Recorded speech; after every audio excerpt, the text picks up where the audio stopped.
પ્રજાના મુદ્દાની ચર્ચા કરવા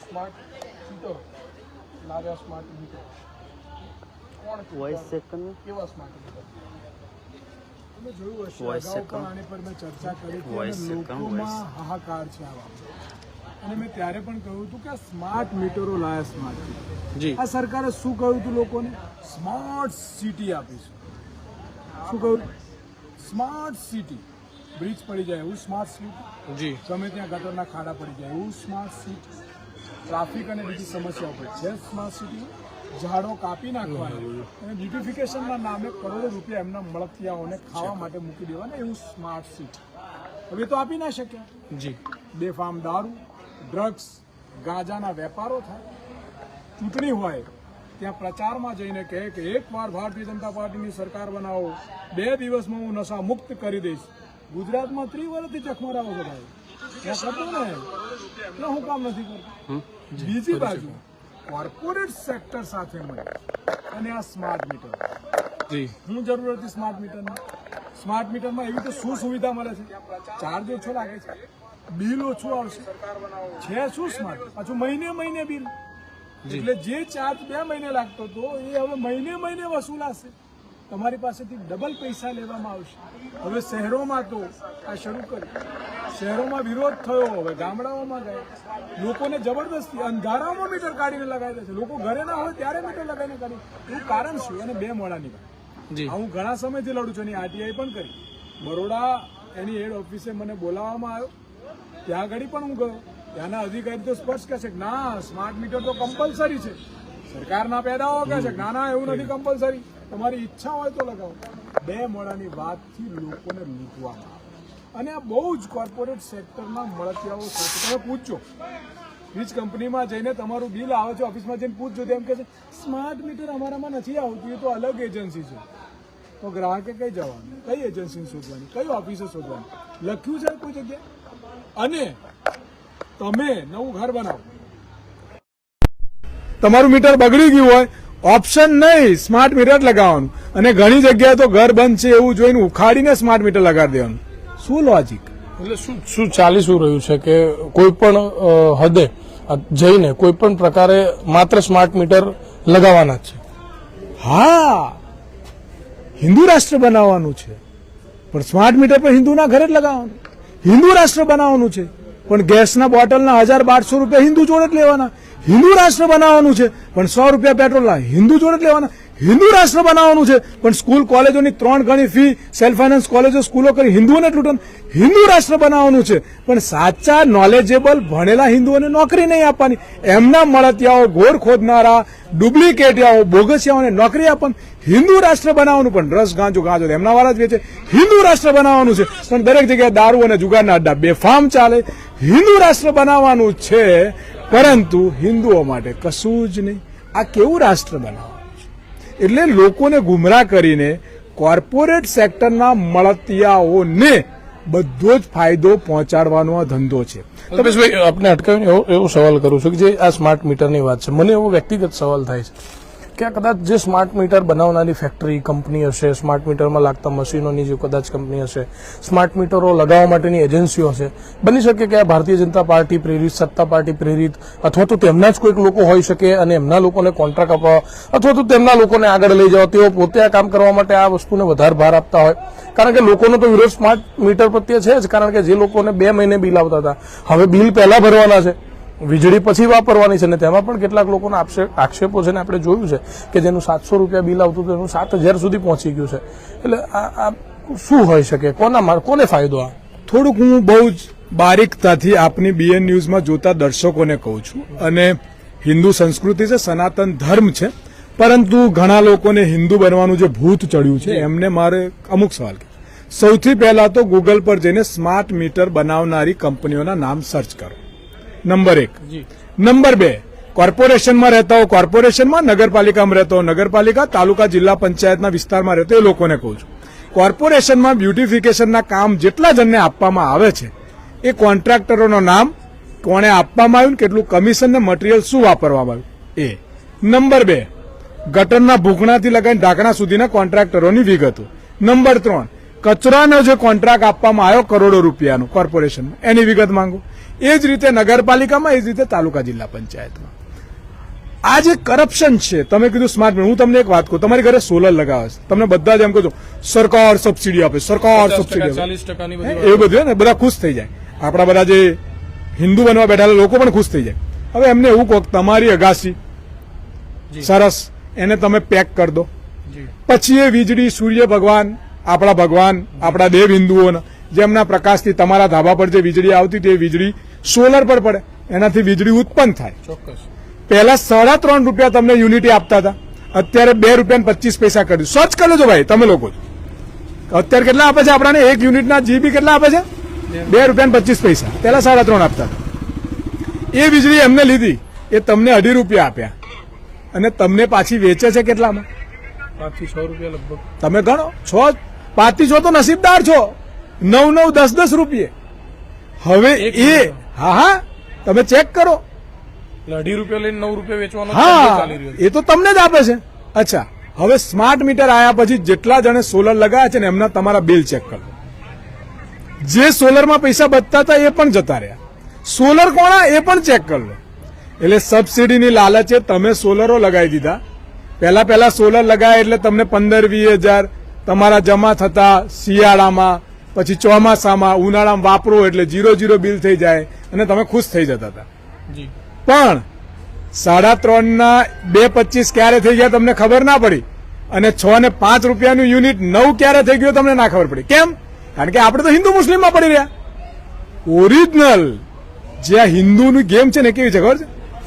સત્તાના બિંદુઓ માટે આ હિન્દુનો ઉપયોગ થઈ રહ્યો છે. આ જે સત્તા લાલચુ જે લોમડીઓ છે ને એ પોતાના સત્તામાં બેસવા માટે આ હિન્દુનો ઉપયોગ કરે છે. મૂળ વાત આપના મુદ્દા પરથી મને એટલું ખબર પડી કે જે વીજની વાત છે, વીજળીની વાત છે, સોલાર પેનલની વાત છે, એટલે કે આપણે બનાવીએ છીએ વીજળી પોતાના ઘરે, તેને 2.5 રૂપિયામાં વેચીએ છીએ, અને એ વીજળી જો પાછી જોઈતી હોય તો 9.5 રૂપિયા સુધીના યુનિટમાં આપણે લઈએ છીએ. એટલે આ તો જાણે અજાણે અથવા તો ડાયરેક્ટ ઇનડાયરેક્ટ પણ પ્રજાને મોટું નુકસાન છે, અને કોઈક વ્યક્તિઓ આમાંથી ખૂબ મોટી રકમ કમાઈ રહ્યા છે એવું સ્પષ્ટ હું માનું છું. તો હું તમને કહું, મેં અગાઉ પણ કહ્યું હતું, અને હું દરેક યુવાનોને કહું છું કે વોટ્સએપ યુનિવર્સિટી કરતા રિસર્ચમાં જાઓ તમે. અત્યારે સરકાર, હું છાતી ઠોકીને કહી શકું છું, અત્યારે સરકાર કોર્પોરેટ સેક્ટર ચલાવી રહી છે. સાહેબ તમે ઉદ્યોગપતિઓ છે, કોર્પોરેટ સેક્ટર ઉદ્યોગપતિઓ ચલાવી રહ્યા છે. તમે મને એમ કહો, મેં તમને હમણાં બહુ સિમ્પલ દાખલો, તમારી કંપનીઓમાં આજુબાજુના વિસ્તારમાં કામ કરતા લોકો, એનું યુનિયન નાબૂદ કરી દીધું, એના રોજગારીના વેતન ફિક્સ હતા. હવે સરકાર પાછું નવું લાવે છે કે કોન્ટ્રાક્ટ બેઝ પર હોય તો એને વેતન કોન્ટ્રાક્ટ પ્રમાણે નક્કી કરે. કેમ ભાઈ? અને જે કામ સુપ્રીમ કોર્ટ, હાઈકોર્ટ શું કહેતી હતી, જે કામ રોજિંદુ હોય કાયમી હોવા જોઈએ, કાયમી નીકળી ગયા. અત્યારે સોલર પેનલો, સ્માર્ટ મીટર, હું તમને એક દાખલો, કોઈ પણ ટેકનોલોજી આવી એમાં ખર્ચો ઘટે કે વધે? ખર્ચો વધવો જોઈએ. ટેકનોલોજી, હું તમને ટેકનોલોજી તો ઘટવો જોઈએ ને. ધારો કે મારું મકાન પેલા 20 મજૂરો જોઈતા હતા, આજે મશીન આવ્યું તો મજૂરો ઓછો, તો ઘટવું જોઈએ. ચાલો, આ પહેલી વાર એવી ટેકનોલોજી છે કે ટેકનોલોજી આવે એની સાથે ખર્ચ ઘટવો જોઈએ, વધી રહ્યો છે. તો આ શાનું લોજિક છે? આ લોકોએ સમજવું પડશે. અને હું તમને એવું કહું છું કે ગેસ બીજા જોડેથી લાવવાનું, તેલ બીજા જોડેથી લાવવાનું, દવાનું મટીરિયલ બીજા જોડેથી લાવવાનું, ગાડીની ચીપ બીજા જોડેથી લાવવાનું, અને આત્મનિર્ભર. તમે વિચારતો, સ્વદેશીની વાતો અને વિદેશી સૂટબૂટમાં નેતાઓ, સ્વદેશીની વાતો અને ચાઇનીઝ લાઇટોથી શણગાર થાય એમના કાર્યક્રમનું, નિર્ભરની વાતો કરે છે, અને એ પોતે સરકારી કોન્ટ્રાક્ટરોના આ બધાની જોડે જોડે મળી જાય છે. આ લોકોએ સમજવું પડશે. આજે હું તમને એવું કહું છું, લાખો ટન દૂધ ઓછું થઈ ગયું છે, અને લાખો ટન દૂધ ઓછું થઈને ડુપ્લિકેટ દૂધનો વેપાર થઈ રહ્યો. તો તમે જો યુવરાજસિંહે પણ ટેન્કર પકડી, અગાઉ પણ આ થયું. આપણે તો, હું તો અમૂલના વિસ્તારમાં રહું છું, બરાબર છે. અમૂલને પણ પૂરી તરફથી ખતમ કરી દેવામાં આવી. આ જે બધા સહકારી ક્ષેત્ર હતા ને, એ લોકોથી લોકોનું ઘર, લોકોથી ગામ, લોકોથી વિકાસ અને લોકોથી આત્મનિર્ભર લોકો બને, એના માટે હતું. હવે શું થયું સાહેબ? ઉદ્યોગપતિથી ઉદ્યોગપતિ એવું થઈ ગયું. ના ના ના ના, તમે કોર્પોરેટ સેક્ટરોએ આમ લોકોને ગુલામી બાજુ લઈ જવાની. અત્યારે આ જીબી વાળા આપણે મૂળ જે વાત કરતા હતા, તમને ખબર છે ખેતરોમાં થાંભલા લગાવવાના ચાલુ કર્યા. સૌરાષ્ટ્રમાં ત્યાં બધા અમારા મિત્રો પાલભાઈ આંબલિયાન બધા અત્યારે લડી રહ્યા છે. સમજો શું કામ? આ ડેરી અમૂલમાં રાજકીયકરણ કરી નાખીને આખું રાજકીય હાથો બનાવી દીધો. મેં આજથી 5 વર્ષ પહેલા છે, મારો યુટ્યુબ પર વિડીયો છે, મેં એવું કહ્યું હતું કે આ અમૂલ કોર્પોરેટ સેક્ટરનો ધંધો બનશે. સાહેબ આજે આ જ સરકારે આપણો દેશ જેની પર નિર્ભર છે, આપણો દેશ ટેકનિકલ નિર્ભર નથી, કિસાન અને દૂધ ઉત્પાદકો પર નિર્ભર છે. આજે દૂધની પ્રોડક્ટ અને ખેતીની પ્રોડક્ટ વગર ટેરિફ લીધા વગર ભારતમાં એન્ટ્રી આપી દીધી. આ સૌથી વધારે દુઃખદ બાબત છે. અને આજે હું તમને કહું છું, કાલે 23 માર્ચ છે, ભગતસિંહનો શહીદ દિવસ છે, 26 તારીખે રામનવમી છે અને પછી બજરંગ બલીનો દિવસ છે. આ ત્રણની સાક્ષીમાં કહું છું, હજુ પણ આંખો પર પાટા બાંધી ને આ સત્તાના બિંદુઓના હિન્દુઓ પાછળ ફર્યા તો તમારા ઘરે રોટલો બનાવવાનો ચૂલો પણ નહીં રહે. આ કોર્પોરેટ સેક્ટરનો પ્રોપોગંડા છે. આ તમને ગુમરાહ કરી દેવામાં આવે છે, કોઈકને ભગવાન ચિતરી દેવામાં આવે છે અને તમને એની પાછળ લગાડી દેવામાં આવે છે. લોકોએ જાગૃત થવું પડશે. અને હું નથી કહેતો કે મારી પર વિશ્વાસ કરો બીજા, તમે બધા ભણેલા ગણેલા છો, તમે બધા હોશિયાર છો, તમે વાંચો ને, તમે જઈને સર્ચ કરો, રિસર્ચ કરો અને પછી જુઓ કે શું થઈ રહ્યું છે. અને તમને જે સમજાવવા આવી રહ્યા છે, કમસે કમ એ કોણ આવી રહ્યા છે એ તો જુઓ. અલ્પેશભાઈ, હાલની પરિસ્થિતિ એવી છે કે કદાચ વાત એલપીજીની હોય, વાત સીએનજીની હોય, વાત પેટ્રોલિયમની હોય, ઇવન વાત વિકાસની હોય કે વાત કોઈ પણ હોય, શિક્ષણની હોય કે ગમે તેવી વાત હોય, પરંતુ લોકોના મુખ્ય મુદ્દાઓ આજે આપને કહું તો પાદરાનો જે મુજપુર ગંભીરા બ્રિજ છે, 22 લોકો હોમાઈ ગયા, 22 લોકોનો મોત થયા અને એમના પરિવારો પણ રજડ્યા. આજની તારીખે પણ આણંદ તાલુકો, આપણે જે જગ્યાએ છીએ, આણંદથી લઈ આંકલાવથી લઈ બધા લોકોને અત્યારે પાદરા તરફ મોટા ભાગે રોજગાર હતો. એ તમામ લોકોએ નોકરીમાંથી ક્યાંક ને ક્યાંક રાજીનામા મૂકવા પડ્યા છે, નોકરીઓ છોડવી પડી છે, ખેતી તરફ પાછું વળવું પડી છે. 45 કિલોમીટરનો ફેરાવો છે. આજે 8 મહિના પછી સરકારના પ્રતિનિધિઓ ત્યાં જઈને ફોટો સેશન કરે છે કે ભાઈ અમે નિરીક્ષણ કર્યું છે અને ટેમ્પરરી જે બ્રિજ છે, ટેમ્પરરી, હજુ તો નવીન તો વાત જ નથી, ટેમ્પરરી હવે ચાલુ થશે, હજુ થયો પણ નથી. આટલા ગંભીર મુદ્દાઓ હોય છે, પરંતુ ક્યાંક ને ક્યાંક પબ્લિકની સામે હિન્દુ અને મુસ્લિમના એવા મુદ્દાઓ મૂકી દેવામાં આવે છે અને એવું ચિતરવામાં આવે છે કે ભાજપ જ તમારું રક્ષણ કરી શકશે, ભાજપ જ હિન્દુઓને બચાવી શકશે, ભાજપ એટલે હિન્દુ છે ને ભાજપ એટલે હિન્દુ રક્ષક પાર્ટી છે, અને જો ભાજપ ગઈ, કોંગ્રેસ આવી તો મુસ્લિમો તમારા પર રાજ કરશે, આ થઈ જશે, તે થઈ જશે અને ક્યાંક ને ક્યાંક હિન્દુ ખતરે મેં હે. આપણે બધું જાણીએ છીએ. એટલે આ જાણી જોઈ પબ્લિકની વચ્ચે આવું પ્રેઝન્ટેશન કરવામાં આવે છે કે લોકો ડરે, હિન્દુઓ ડરે અને દેઠોક મત ભાજપને આપે ને તેઓની સત્તા રહે. તમે જેમ કહ્યું કે કોર્પોરેટ ક્ષેત્ર સાથે જોડાયેલા લોકો છે ને સરકાર કોર્પોરેટ ચલાવી રહી છે, એટલે આ ચલાવવા માટે આ બધું ઊભું કરવામાં આવી રહ્યું છે. જો તમને બહુ સરસ તમે વાત કરી હિન્દુની. પહેલી વાત તો હિન્દુ એક સંસ્કૃતિ છે, સનાતન ધર્મ. બાબા સાહેબ આંબેડકર, એમની લડાઈ શાની હતી? સમાનતાની, વૈચારિક ગુલામીમાંથી બહાર આવવાની, શાબ્દિક નહીં. બાબા સાહેબ આંબેડકર બૌદ્ધ ધર્મ માનતા હતા. બાબા સાહેબ આંબેડકરે ભાજપમાં હતા, માનતા હતા, એમાં આરએસએસમાં માનતા. તો બાબા સાહેબનો ફોટો રાખવા વાળા ભાજપને આરએસએસમાં હોય તો એ કેવું લોજિક? એ જો હિન્દુઓની વાતો કરી દંડા, જે દંડા અને ઝંડા લઈને નીકળી પડે છે, એ બાબા સાહેબ જોડે હોઈ શકે? એવા લોકો પણ એક બાજુ વોટ્સએપમાં બાબા સાહેબનો ફોટો રાખે છે, બાબા સાહેબની ઘરે તસવીર રાખે છે અને ઝંડા દંડા લઈને નીકળી પડે. વૈચારિક અભ્યાસ નથી. બીજી વાત કહું, ક્ષત્રિયોની વાત કરીએ આપણે. ક્ષત્રિયો છાત્ર ધર્મ નિભાવવાનો છે. ધર્મની રક્ષા એટલે કયા ધર્મની રક્ષા? છાત્ર ધર્મની રક્ષા. બૌદ્ધ ધર્મની સ્થાપના કોને કરી? ક્ષત્રિય. રામ કોણ હતા? ક્ષત્રિય. મર્યાદા પુરુષોત્તમ. એ અકબર જો લડવા ગયા હતા? એ રાવણ જો લડવા ગયા હતા? એ સત્ય ને અસત્યની, એ ન્યાયની, એ હિંસા ને અહિંસાની આ લોકો વાંચતા નથી. તો એ પણ હતા. આજે જૈન ધર્મમાં તમે જુઓ તો એ પણ ક્ષત્રિયનું યોગદાન છે. ક્ષત્રિય એટલે કોણ? છાત્ર ધર્મ. દબાયેલો, કચડાયેલો, ગરીબ, ગભરાયેલા લોકોની મદદ કરી એ ક્ષત્રિય. પણ આજે એ પણ ભૂલી ગયો. મહારાણા પ્રતાપના અંગરક્ષક મુસ્લિમ હતા, શિવાજીના અંગરક્ષક મુસ્લિમ હતા. તો આ ઇતિહાસ નથી વાંચતા લોકો. હું તમને બીજી વાત કહું, ધર્મની વાત તમે જે કરી કે લોકોને ગુમરાહ કેમ કરી દેવામાં આવે છે? એક પ્રોપોગંડા ઉભો કરી દેવામાં આવે, લોકોના મનમાં ડર પેદા કરવામાં આવે ના, એના માટે છે ચવાણું. તમે બધા ગામડામાં છો, ચવાણું. આ ભાજપ ચવાણું શું લાય? ત્રેતાયુગ. જે રામે સબરીના બોર ખાધા તા જે રાવણ સામે લડીને સીતાની લાજ રાયતી, જેણે મર્યાદા પુરુષોત્તમ કહીને પરિવારનો સ્તંભ મૂક્યો હતો, એ રામનું પછી કૃષ્ણ જોડે આવે છે.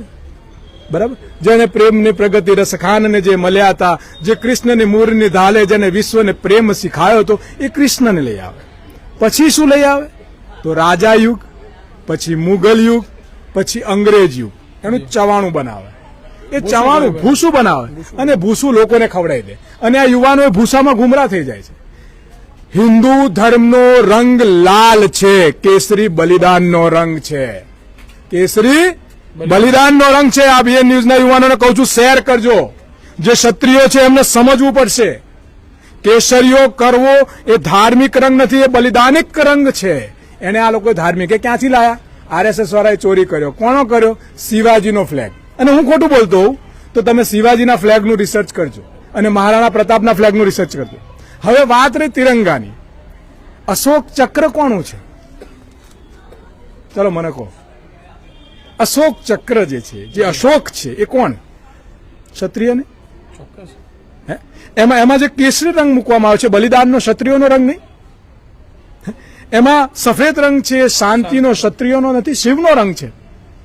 એમાં જે પ્રકૃતિનો રંગ છે, પ્રકૃતિ, આ તમે જુઓ છો. એ તિરંગાને જે આરએસએસ, જે લોકો નથી માનતા, માત્ર ભગવાન જ નું હા, એ લોકો જોડે તમે શું આશા રાખો? અરે ક્ષત્રિય તો તિરંગાને ગર્વથી માથા પર લગાઈ અને આ એમનું પ્રતીક જે આજે પણ ભારતના રાષ્ટ્રધ્વજ તરીકે છે, અશોક ચક્ર જેમાં છે, જેમાં શૌર્ય છે, જેમાં બલિદાન છે, જેમાં પ્રકૃતિ છે, જેમાં વિશ્વાસ છે, જેમાં શાંતિ છે, એ આપ્યું છે. આ સમજવું પડશે. પણ લોકોને ગુમરાહ કરી દેવામાં આવ્યા છે. અમને હંમેશા ઉછીનું લીધું. ગાંધી ઉછીના, સરદાર ઉછીના, ભગતસિંહ ઉછીના, આંબેડકર ઉછીના. આમનો વિચારકનો એક નેતા એવો નથી જે પ્રજામાં હોય, જેની પર પ્રજાને વિશ્વાસ હોય. પોતાનું કોઈ મને એમ કહો, આ 562 રજવાડા રાજાઓએ કોને આપ્યા? ચલો મારો સીધો સવાલ. સરદાર વલ્લભભાઈ પટેલ કઈ પાર્ટીના હતા? લગભગ શું કોંગ્રેસ ના જ હતા? સરદાર વલ્લભભાઈ છે જ કોંગ્રેસના પ્રમુખ રહ્યા છે. હે, તો 562 રજવાડા પૂર્વજોએ કોંગ્રેસના સરદાર પર ભરોસો મૂક્યો, એ આમની પર નતો મૂકતો. તમારે સમજવું જોઈએ. એ રિયાસતોએ ભરોસો મૂક્યો હતો. ચલો મને એમ કહો, આ સંવિધાન કમિટીના અધ્યક્ષ બાબા સાહેબ આંબેડકરને કોને બનાયા? પંડિત નહેરુ, મહાત્મા ગાંધી, સરદાર વલ્લભભાઈ પટેલ. અને એ રહ્યા ને, એ રહ્યા ને. આંબેડકર જીનાજોર તો ગયા નહીં. જીનાજોર તો આ લોકો ગયા હતા, સરકાર બનાવી હતી. તો આરએસએસમાં તો ગયા નહીં આંબેડકર. તો જ્યારે એમને વિશ્વાસ મૂક્યો હોય તો તમે કઈ ગુમરાહ થઈ જાઓ છો? એટલે ધર્મ જે છે એને સમજવું પડશે. હિન્દુ સંસ્કૃતિ છે, સનાતન ધર્મ છે. સનાતન ધર્મનો નારો છે ભાવિનભાઈ, આજે હું તમારા થકી અહીં કહું છું, ધર્મ કી જય હો, અધર્મ કા નાશ હો, પ્રાણીઓ में सद्भावना और विश्व का कल्याण हो. જે વિશ્વના કલ્યાણની વાત કરે ને એ ભારત. જે પ્રેમ, આજે બધા કહે છે ને વેલેન્ટાઇન ડે, ને અહીંથી પ્રેમ શીખીને ગયા કૃષ્ણ, જેને પ્રેમનું પ્રતીક આ ભારતનું છે. સુદામા અને કૃષ્ણનો પ્રેમ, સબરી અને રામનો પ્રેમ, મીરા અને કૃષ્ણનો પ્રેમ, રાધા અને કૃષ્ણનો પ્રેમ. પ્રેમનું મુખ્ય ઉદ્ભવ સ્થાન એટલે ભારત. વિવિધતામાં એકતા, ભાઈચારો, એકતાથી અખંડતા. 1947 ભારત દેશ એક હિન્દુ, એક મુસ્લિમ, એક શીખ, એક ઈસાઈના એક ખૂનના કતરાથી આઝાદ થયેલું ભારત છે. આ કોઈના બાપની જાગીરી નથી, યા કોઈ ધાર્મિક કટ્ટરતાથી ભારત આઝાદ નથી થયું. ભારત પ્રેમ, વિશ્વાસ, એકતા, અખંડતા, માનવતાથી આઝાદ થયું છે. આ યુવાનોએ સમજવું પડશે. અને આ તમને પણ હું કહું છું કે ઘણા બધા નિષ્પક્ષ નીડર જે મીડિયાવાળા છે, જેમને વાત કરી, એમને આ મૂકવું પડશે. અત્યારનો મુખ્ય મુદ્દો શું? હિન્દુ મુસ્લિમ નથી ભાઈ. અને હું કહું ચલો કરવું છે, હું પણ તમારી સાથે આપણે કરીએ. ચલો આપણે 100% કરીએ. તો હિન્દુને ગેસનો બોટલ 450 માં મળતો તો એ આપો. 1100 રૂપિયા છે અત્યારે. અને એમ કે છે સબસિડી. હું તમને કહું છું 60 રૂપિયા વધારે બીજા. હું આ તમારા મીડિયાથી તમામે જાગૃત લોકોને વિનંતી કરું છું, તમારો ભાઈ સમજીને એકવાર તમારા બેંકના ખાતામાં જઈને જોઈ લેજો, શું તમારા ખાતામાં સબસિડી આવે છે કે ઉડી ગઈ? નંબર 1. નંબર 2, આ વીજળીના બિલના ચાર્જ 2014 પહેલા જોઈ લેજો અને અત્યારે જોઈ લેજો. અચ્છા, રાજસ્થાનમાં 500 માં બોટલો, ગુજરાતમાં નહીં, એનું કારણ સમજાવો. પંજાબમાં વ્યસન મુક્ત કરાવું છે, નહીં દારૂ જુગાર ને બધું મળે છે, એનું કારણ સમજાવો. કેરલામાં જઈને બધું જ કરી લેવું છે, અહીં નથી કરવું, એનું કારણ શું? અને હમણાં તમે પેલું વિરોધ થયો, ત્યાં બધા જોયું કે ત્યાં હિન્દુઓને મારે છે, બંગાળમાં, બાંગ્લાદેશમાં હિન્દુઓને મારે. તો આ એમના મિત્ર પેલા ભાઈ અદાણી એ ત્યાં વીજળી આપી દે છે, તે બંધ ના કરી દેવી જોઈએ. હમણાં આપણે કેટલી મદદ કરી, હું નહીં બોલું, ભારત સરકારે, નરેન્દ્રભાઈ દામોદરદાસ મોદીજીની સરકારે આપણે જે આપણા હિન્દુઓને જે દેશમાં મારે છે એ દેશને કેટલી મદદ કરી, સર્ચ કરી લેજો. મારે નથી કરવું. ડીઝલ પણ ખૂબ મોટી માત્રામાં લગભગ હું બોલીશ તો પાછું એમને તમે સર્ચ કરજો ને. આજે તો આપણે બધા ટેકનોલોજી સાથે છીએ, સર્ચ કરજો. અચ્છા, ગાય માતાની વાત આવે, ગુજરાતમાં 30 વર્ષથી હિન્દુઓની સરકાર, ચોક્કસ કેટલી ગૌચર છે અને કેટલી ગતિ રહી, સરકારને સવાલ પૂછો, સરકારમાં આવ્યો જોવો, નહીં તો આરટીઆઈ કરો. મારું ના માનશો ને, તમે બધા ભણેલા ગણેલા, તમારા દર્શકોને કહો, તમે સર્ચ કરો. ગૌચર જમીનો લગભગ નથી રહી. અચ્છા, રોડ પર રજડતી બીમારી, પ્લાસ્ટિક ને કચરો ખાતી ગુજરાતમાં હાઈએસ્ટ ગાયો છે. કેમ? અચ્છા, આ ગૌ કોઈ વ્યવસ્થા નથી, કોઈ વ્યવસ્થા નથી. આ કતલખાના જોડેથી ચંદો કોણે લીધો? સત્તા પક્ષે. તો પછી પૂછો એને, હિન્દુઓની સરકાર છે આ. હિન્દુઓની સરકાર નથી, ના મુસલમાનોની સરકાર છે, ના શીખ ના ઈસાઈની સરકાર છે, ના ભારતમાં માનવતા અને માનવતાવાદીની સરકાર છે. આ માત્ર સત્તા બિંદુઓના હિન્દુઓની સરકાર છે, જે સત્તા માટે ગમે ત્યારે રંગ બદલી શકે. એ ખીર ખાવા પાકિસ્તાન પણ જઈ શકે અને સલામ કરવા અમેરિકા પણ જઈ શકે. આમનો કોઈ જ ધર્મ, કોઈ જ કમિટમેન્ટ નથી. આ લોકોએ સમજવું પડશે. બદલાવ લાવો તમે અને સવાલ પૂછો ને. મૂળ અલ્પેશભાઈ વાત કરીએ તો અત્યારે આપણે ગુજરાત પર આવીએ. જ્યારે ગુજરાતમાં આપણે કહ્યું એમ કે 30 વર્ષથી ભારતીય જનતા પાર્ટીની સરકાર છે અને ગુજરાતમાં 30 વર્ષમાં ભારતીય જનતા પાર્ટીના સરકારમાં 100% વિકાસ થઈ ગયો એવું પણ નથી. મોરબીની ઘટના છે, ભોજપુર ગંભીરાની ઘટના છે, એવી અઢળક ઘટનાઓ છે કે કદાચ ખાલી ઘટનાઓ બોલવી હોય તો પણ કાલ સવાર 4 વાગી જાય એટલી ઘટનાઓ, દુર્ઘટનાઓ થઈ છે. અને એમાં આપણે છાતી ઠોકીને કહી શકીએ કે સરકારની ભૂલોના કારણે, સરકારના અધિકારીઓના પાપના કારણે જ આ બધું થયું છે. આટલી ઘટનાઓ જ્યારે થતી હોય, લોકો જીવતા સળગી જતા હોય, જ્યારે લોકો જીવતા પાણીમાં ડૂબીને મરી જતા હોય, આ પ્રકારની જ્યારે પરિસ્થિતિઓ થતી હોય, આજે આખા તાલુકા અને આખા જિલ્લાના લોકોના સંપર્કો તૂટી રહ્યા છે, ત્યારે લોકો, ગુજરાતની જનતા જે છે, ખરેખર એવું છે કે ગુજરાત માત્ર ભાજપને જ પ્રેમ કરે છે, ગુજરાત માત્ર ભાજપને જ જીતાડી દે, આવું એમના તરફથી બોલવામાં આવે છે. પરંતુ હકીકત શું છે કે દર વખતે વધુ પડતી સીટો ભારતીય જનતા પાર્ટીને જ મળે, અથવા તો ગુજરાતમાં ગમે તેવી ઘટના થતી હોય તો પણ ભાજપ જીતે. કારણ શું હોય છે? બાકી ઘટનાઓ તો ઘણી બધી થાય છે. જો હું તમને કહું કે હું એક એમાં વિપક્ષનો પણ વાંક છે, બહુ ન્યુટ્રલ વાત છે કે ગુજરાત જે છે એની હવામાં વેપાર છે એવું કહેવાય, અને ગુજરાત જે છે એને સમજવું પડશે. આ લોકોએ ગુજરાતને પહેલા તો અલગ અલગ સામાજિક વ્યવસ્થાઓમાં વહેંચી દીધો. તમે સમજો, એ સામાજિક વ્યવસ્થામાં વહેંચ્યા પછી એ હિન્દુ મુસ્લિમની અંદર અને ડિવાઇડ એન્ડ રૂલ નો ઉપયોગ કર્યો, અને ઉપયોગ કરી અને સત્તા કઈ રીતે મળી. બીજી વાત એવી છે કે ગુજરાતનો વ્યક્તિ એ ઉત્તર ગુજરાત અને સૌરાષ્ટ્ર એ એગ્રેસિવ લોકો છે, આંદોલન તરફ વળી શકે, પણ મધ્ય ગુજરાત છે, આ બાજુ તમે સાઉથ ગુજરાત લઈ લો, આ બધું શાંત વિસ્તાર છે, એટલે એનો બેનિફિટ એ પોલિટિકલી લઈ રહ્યા છે. બીજી વાત કેવી છે કે 2002ની ઘટના, ગોધરા કાંડ, એમાં પણ ઘણું બધું વિશ્લેષણ થયું અને લોકોમાં એક ડર, ધમાલો કરાવવાવાળા કોણ હતા એની તપાસ કરો તો ખબર પડે, ગોધરા કાંડમાં શું થયું એની વાત કરો તો તમે ખબર પડે. અને હું લોકોને એ પણ કહું છું, હાઈએસ્ટ આતંકવાદી હુમલા કઈ સરકારમાં થયા એ એકવાર સર્ચ કરજો. એટલે ગુજરાતની અંદર અને એની સામે વિપક્ષે જે રોલ અદા કરવાનો, એમાં રોલમાં હું સૌથી વધારે કહું કે લીડરશિપ ચેન્જ એ ના કર્યો. એકના એક લીડરો, એકના એક ચહેરાઓ, એક સત્તુ એકબીજાને જે જવાબદારીઓ સોંપવામાં આવી, જેના કારણે એના કારણે લોકોને કોઈ ઓપ્શન ના મળે. સારા નવા ચહેરા જે લોકો વચ્ચે જઈ શકે, લોકોને સમજાઈ શકે, લોકો એમની પર વિશ્વાસ મૂકી શકે, એવી પરિસ્થિતિ પણ ક્યાંક ઊભી નથી થઈ. એ પણ એટલું સત્ય તમારે સમજવું. બીજું થઈ ગયું કે ચૂંટણી હવે પૈસા આધારિત બહુ ડિપેન્ડ થઈ ગઈ. હું તમને કહું કે એક ધારાસભ્યનું ઇલેક્શન લડવા 5 કરોડ રૂપિયા જોઈએ ઓછામાં ઓછા જોઈએ. ને લોકસભા રમી હોય તો 10 કરોડ રૂપિયા. તમે બૂથની ગણતરી કરો, તમે ચવાણાની ગણતરી કરો, તમે આની આધારિત થઈ ગયા છે. એટલે પ્રજાએ પણ આની અંદર ખૂબ મોટા ભાગે જાગૃત થવાની જરૂર છે.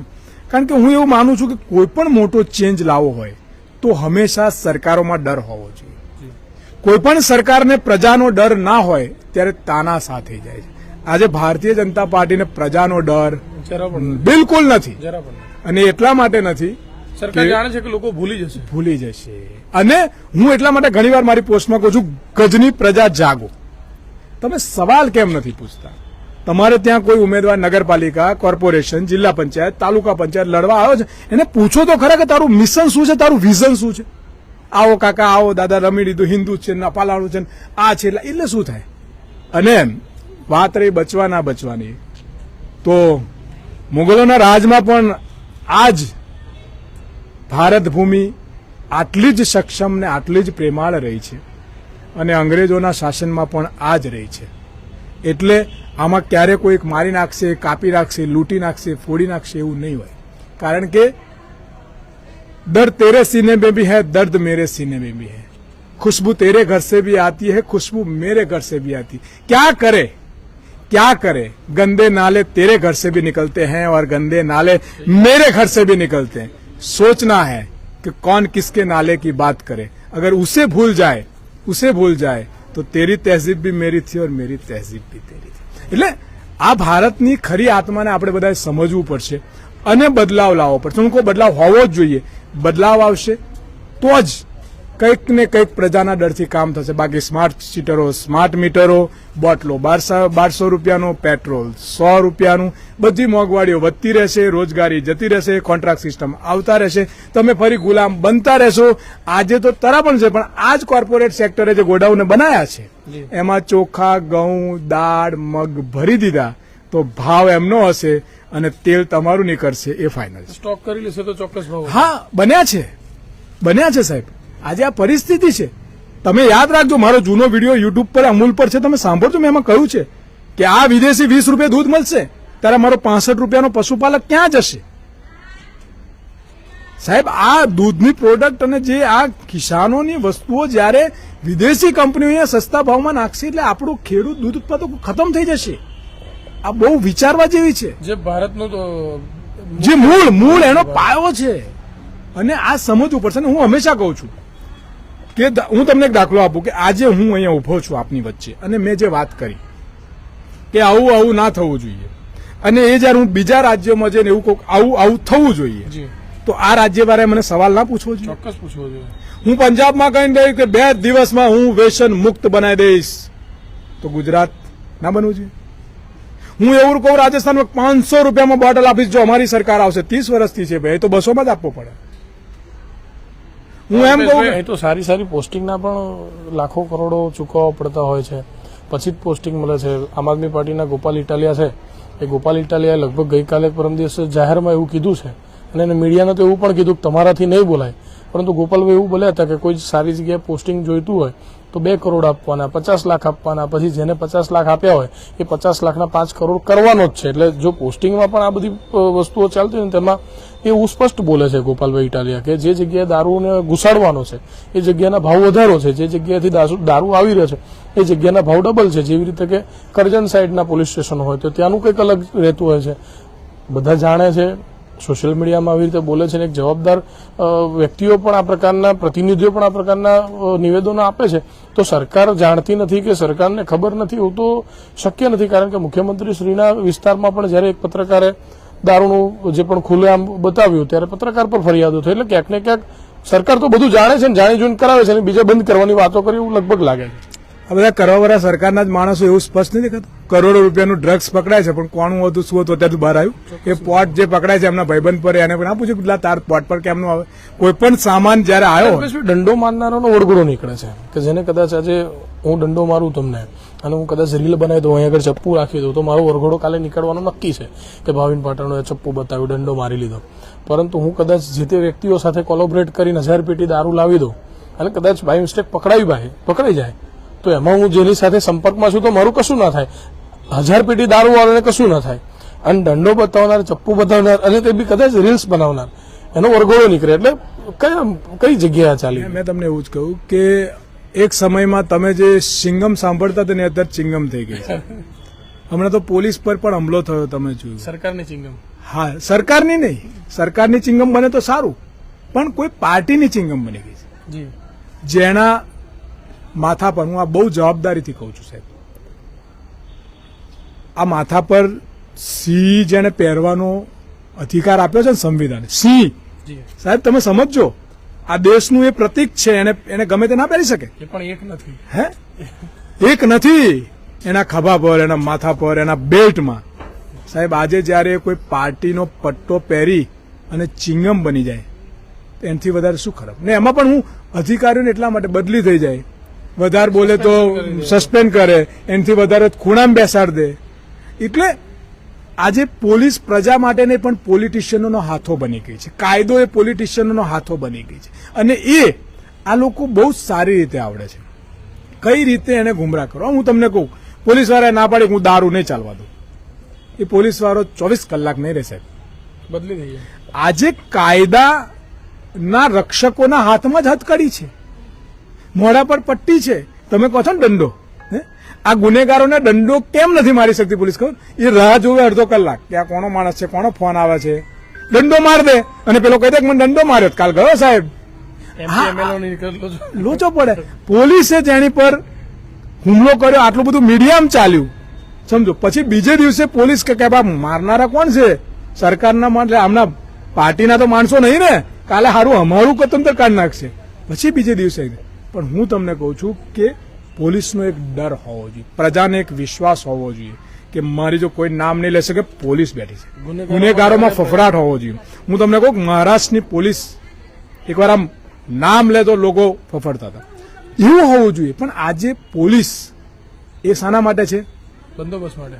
બંદોબસ્ત તો સમજ્યા, પણ એનાથી મોટી તમને વાત કહું, બિચારો છેક નીચે કોન્સ્ટેબલથી ફિંગરપ્રિન્ટથી લગાવી ને છેક સુધી હપ્તા. ડિસ્ટાફ હોય તો ડિસ્ટાફનું કામ શું હોય? તો સિવિલ કપડામાં ગુનો શોધવાનો. આજે ડિસ્ટાફનું કામ શું છે કે મહિને ઉઘરાણું કેટલું કરવાનું, એમ. આજે ઉઘરાણા માટે ડિસ્ટાફ, સમજો. અને હું એ અધિકારીઓને નિર્દોષ કહું છું. એક સાહેબ છે, મારે કેવું નથી, મારી વાત થઈ, મને કે અલ્પેશભાઈ હવે શું થશે? મેં કહું કોન્ટ્રાક્ટ બેઝ પોલીસ આવશે, ડીએસપી સરકારના હશે, રેન્જ આવી છે, નીચે તમે બધા કોન્ટ્રાક્ટ પર, 12 મહિનાના કોન્ટ્રાક્ટ પર પીઆઈ, 12 મહિનાના કોન્ટ્રાક્ટ પર પીએસઆઈ, 12 મહિનાના કોન્ટ્રાક્ટ પર કોન્સ્ટેબલ. પેલું હમણાં ના આવ્યું તમે પેલી ભરતી ફોજમાં, શું નામ આપ્યું એનું? હે, અગ્નિવીર ને, સમજો. હવે આવું પોલીસમાં પણ આવશે, પછી એવું નીચે આવશે 12 મહિના માટે મામલતદાર. આ બધું કોન્ટ્રાક્ટ બેઝ થશે, ઉપર કોર્પોરેટ સેક્ટર ચલાવતા હશે. એટલે સારી જગ્યાએ 12 મહિના. અત્યારે મંત્રીઓ કોન્ટ્રાક્ટ બેઝ પર છે કે નહીં મને એમ કહો? મુખ્યમંત્રીઓ કોન્ટ્રાક્ટ બેઝ પર 2.5 વર્ષ અને 2.5 વર્ષ, તારો કોન્ટ્રાક્ટ 2.5 વર્ષ, 2.5 વર્ષ, કશું બોલવાનું નહીં. કહો હલાવ તો આમ, ના પાડું ના, હા પાડું હા, આગળ કોર્પોરેટરો કોન્ટ્રાક્ટ પર કે આ 2.5 વર્ષ માટેનો, આને આ ખાતું આપો, આને વર્ષ માટે આપો, આને 5 વર્ષ માટે આપો. એટલે આ કોર્પોરેટ સેક્ટરની કોન્ટ્રાક્ટ બેઝ માનસિકતા વાળી કોર્પોરેટ સરકાર છે. પ્રજાની સરકાર, પ્રજા માટેની સરકાર. તમે સવાલ કોને પૂછો? અત્યારે તમે જેને કહો સાહેબ અહીં અગ્નિકાંડ થયો, ત્યાં મુખ્યમંત્રી કોણ હતું? હા, તે તો બદલાઈ ગયા, સમજો. તમે એમ કહો આવું થયું, જિલ્લા પંચાયત પ્રમુખ કોણ હતું? અત્યારે તો એ છે જ નહીં ભાઈ, એટલે વાત પૂરી થઈ ગઈ. તમે એમ કહો સાહેબ આવો ગુનો, ત્યાં ડીએસપી કોણ હતું? એ તમે બદલી નાખ્યો, હવે નથી, હવે હોય જ નહીં, કરવામાં આવે છે, બદલી લો. હવે આ કોન્ટ્રાક્ટ જેવું થઈ ગયું, તમે સમજો. મંત્રી બદલાઈ જાય તો જે મંત્રીએ ભ્રષ્ટાચાર કર્યો હોય, હવે એ બદલી નાખે, ભ્રષ્ટાચાર પછી ઉજાગર થતા કે એ તો બદલાઈ નાખે, હવે બીજા આયા, મગનભાઈ આયા. તમે આજના યુવાનોને તમે સ્કૂલમાં જઈને પૂછો, તમારા શિક્ષણ મંત્રી કોણ છે? નહીં ખબર હોય. તમારા ગૃહમંત્રી કોણ છે? નહીં ખબર હોય. 6 મહિના 12 મહિના બદલી નાખે. એટલે પ્રજાની સરકાર હોવી જોઈએ, પ્રજાની વાત હોવી જોઈએ. પણ આ દરેક ખાતા, પોલીસની હાજરી, હું તમને કહું છું, પોલીસ એટલી પ્રેશરમાં હોય છે. તમે આ બધાને કહું છું, તમે એકવાર કેટલા પોલીસે આત્મહત્યા કરી એનો રેકોર્ડ કાઢજો સાહેબ. 50 લાખ કરોડ આવા ભરણો, આટલા પૈસા ઉઘરાવાના. પછી કોઈ નેતા એવું કે તો હું ચાલુ સરકારમાં છું તો પીઆઈ મારો 1.5 લાખનો તો કરી લીધો ભાઈ, અને ત્યાં 2 હાલવાના છે. તારો ના કરે તો પૈસા કઈથી લાવે? અધિકારીઓ અમારી એનએની ફાઇલમાં નહીં કઈથી મોને પેલો કલેક્ટરને કરોડ આલવાના છે.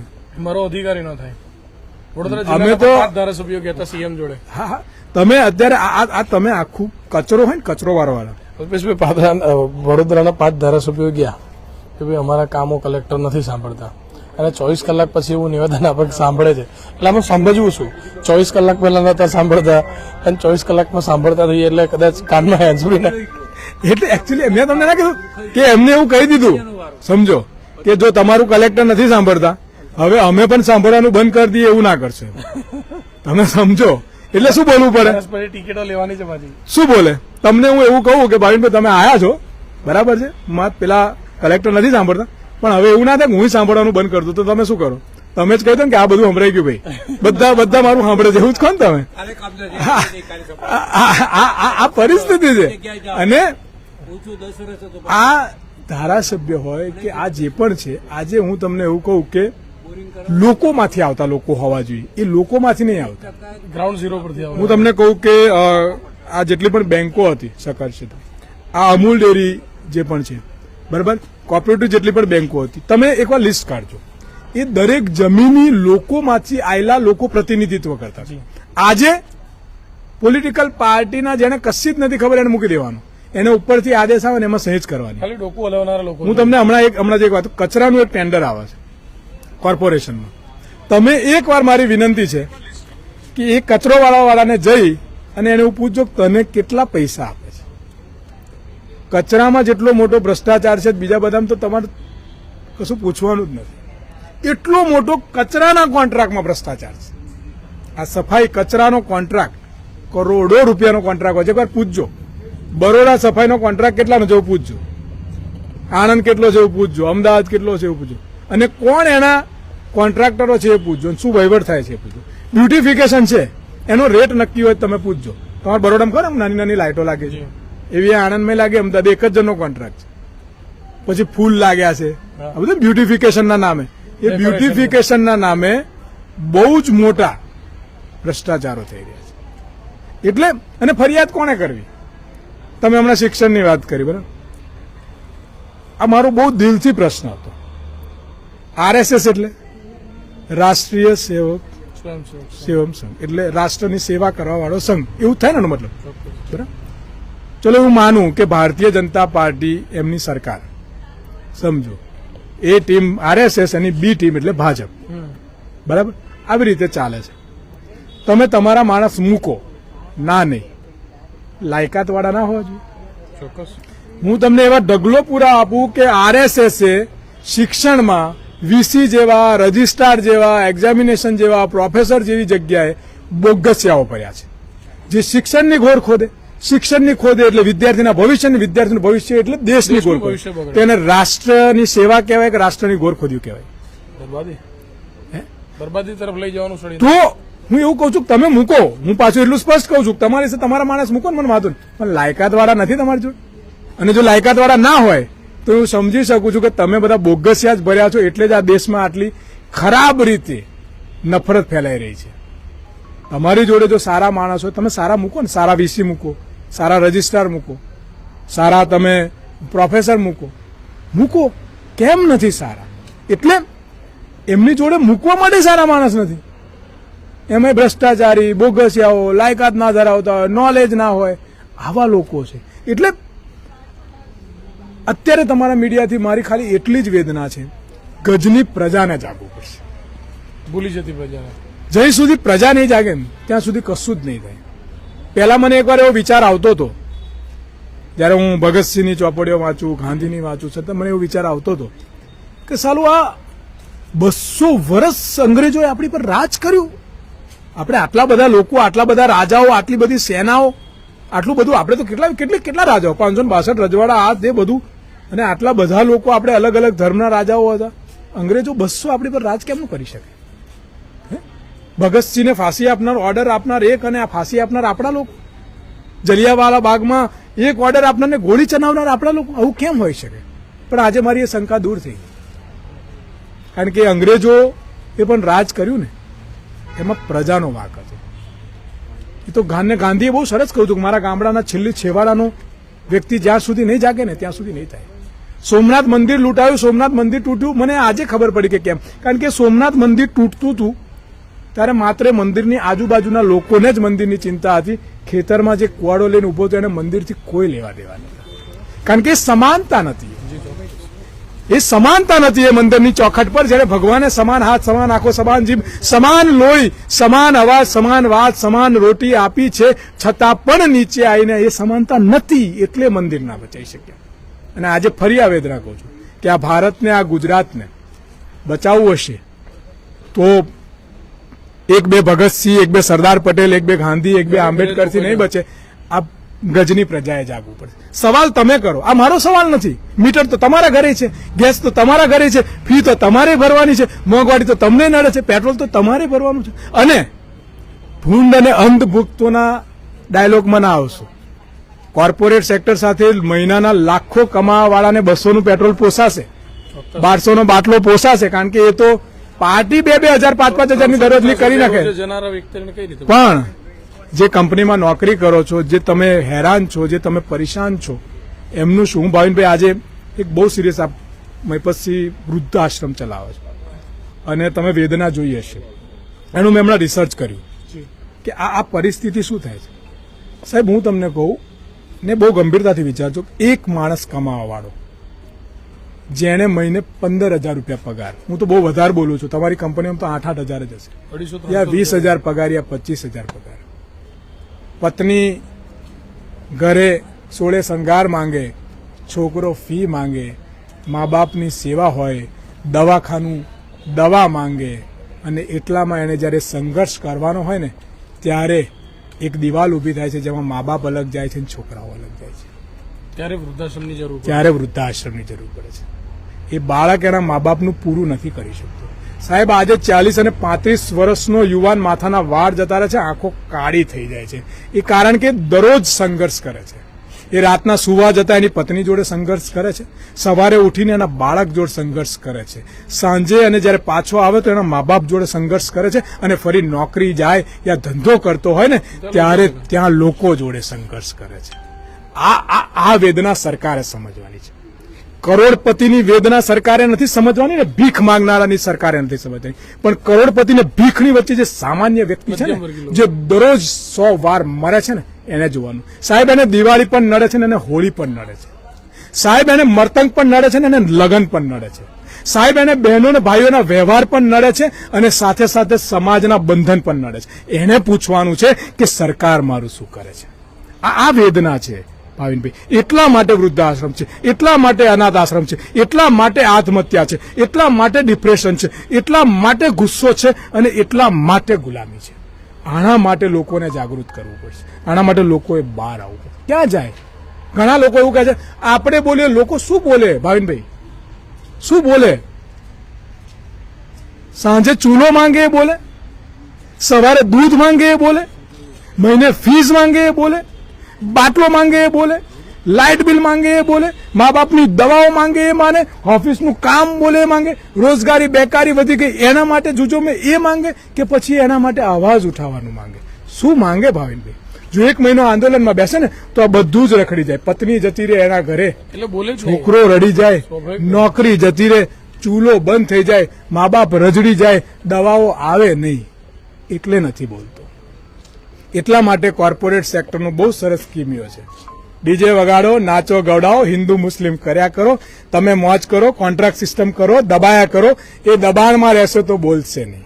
બોલશે કોણ? બોલશે કોણ? સાહેબ સરદાર પટેલનું ખિસ્સું ફાટલું હતું, ઘર નેવે મૂકીને એટલે સરદાર બોલી શકતા હતા. ગાંધી આફ્રિકાથી આવી અને એ છોડીને ધોતી પહેરીને ઘર એક બાજુ મૂક્યું એટલે બોલી શકતા હતા. નહેરુએ કરોડો અને ખરબો રૂપિયાની પોતાની મિલકતો દેશને નિછાવર કરી દીધી એટલે એ બોલી શકતો. એટલે હું હંમેશા કહું છું, જેની જોડે કશું છે નહીં એ લડી શકે છે, યા પછી ખોવાની તાકાત છે એ લડી શકે છે. જેને મેળવવું છે એ પણ ગુલામ છે અને જે લાલચું છે એ પણ ગુલામ છે. આ બેની વચ્ચેની સંઘર્ષ છે. એટલે હું લોકોને કહું છું કે આપણે બહાર રેલીઓમાં એ સમય નથી કાઢવાનો, પણ તમને આપેલા અધિકારનો એવો ઉપયોગ કરો અને એવા સવાલ કરો કે તમને સ્વતંત્રતા મળે. આ મારો અવાજ કોઈના માટે, કોઈના વિરોધ માટે એ નથી. આ મારો અવાજ છે તમારા ન્યાય માટે ને મારા ન્યાય માટે. તમને લાગતું હોય કે ખરેખર આ મારી વાત સાચી છે તો આ BN ન્યૂઝ પર કોમેન્ટ કરીને લોકોને જગાડતા રહેજો, કારણ કે હવે એક ગાંધી, એક સરદાર, એક આંબેડકર, એક નહેરુ, એક સુભાષચંદ્ર બોઝ, એક ભગતસિંહ જેવા કઈ લાખો ક્રાંતિકારીઓ હતા, એવા ક્રાંતિકારીઓ બનવું પડશે, ત્યારે નવા ભારતની નીંવ મુકાવશે. હજુ આપણે વિશ્વગુરુ નહીં પણ ભાવિનભાઈ વિશ્વગુરુ બાજુ જઈ રહ્યા છે. મારી વિનંતી છે કે વિશ્વગુરુ બાજુ ના જઈને વિશ્વગુરુ બાજુ જઈએ. ચોક્કસથી વિશ્વગુરુ બાજુ ન જઈ અને વિશ્વગુરુની વાત જ્યારે ચોક્કસથી અલ્પેશભાઈ પુરોહિતે દેશના અનેક મુદ્દાઓને જે હકીકત છે, જે વાસ્તવિકતાઓ છે, જે ધર્મને લઈને વાતો છે, ઘણી બધી વાતો આપણી સાથે કરી, ત્યારે હજી પણ અનેક મુદ્દાઓને લઈને ચર્ચા આપણે તેઓ સાથે કરતા રહીશું.